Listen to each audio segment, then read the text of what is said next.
Hello viewers, অচ্যুতার free coaching চ্যানেলে তোমাদের সকলকে স্বাগত জানাই। আজকের এই ভিডিওতে তোমরা যারা ক্যালকাটা ইউনিভার্সিটিতে বিএ হিস্ট্রি জেনারেল বা পাশে পড়ছো 6 সেমিস্টারে, তোমাদের যে ডিএসসি B2 পেপারটি রয়েছে, এই পেপারটির একটি ইম্পর্টেন্ট প্রশ্ন, জার্মানিতে কেন সর্বপ্রথম ধর্ম সংস্কার আন্দোলন শুরু হয়?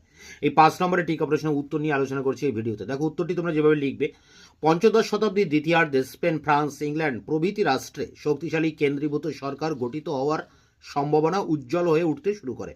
কিন্তু এই সময় জার্মানি ও ইতালির ইতিহাস সম্পূর্ণ পৃথক পথে পরিচালিত হতে শুরু করে। তাছাড়া ফ্রান্স, ইংল্যান্ড ও স্পেনের শক্তিশালী কেন্দ্রীভূত শাসন ব্যবস্থা গঠিত হওয়ার সঙ্গে সঙ্গে জাতীয়তাবাদী চেতনা সেখানে আরও তীব্রতা লাভ করে এবং আধুনিক রাষ্ট্রের সকল বৈশিষ্ট্য এইসব রাষ্ট্রে দেখা দিতে শুরু করে।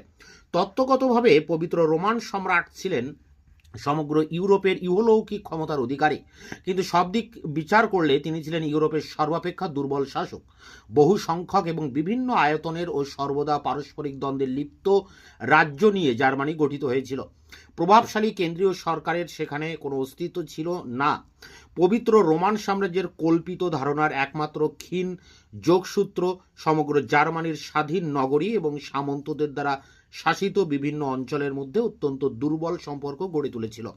প্যারা করে পবিত্র রোমান সম্রাট জার্মানির রাজনৈতিক ঐক্য ও শাসন ব্যবস্থার কেন্দ্রবিন্দু হলেও অর্ধ স্বাধীন সামন্ততান্ত্রিক রাজ্যসমূহের উপর তার কোনো কর্তৃত্বই ছিল না।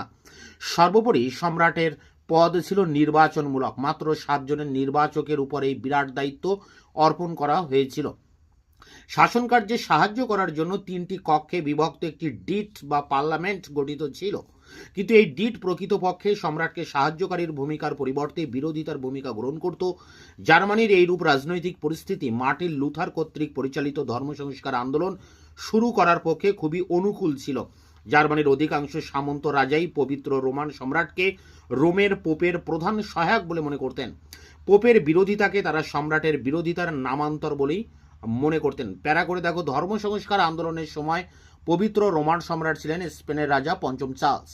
জার্মানির শাসকগণের কাছে তার জনপ্রিয়তা ছিল খুব সামান্য। অপরদিকে চার্চের জীবনে যে সমস্ত অনাচার ও দুর্নীতি প্রবেশ করেছিল, ব্যক্তিগতভাবে চার্লস সেগুলোর সংস্কারের পক্ষপাতী ছিলেন। তার ধারণা ছিল যে চার্চের একটি সাধারণ সম্মেলন আহ্বান করে প্রয়োজনীয় সংস্কার সাধন করলে জার্মানির ধর্মীয় জগতের অনেক সমস্যা দূর করা সম্ভব হবে।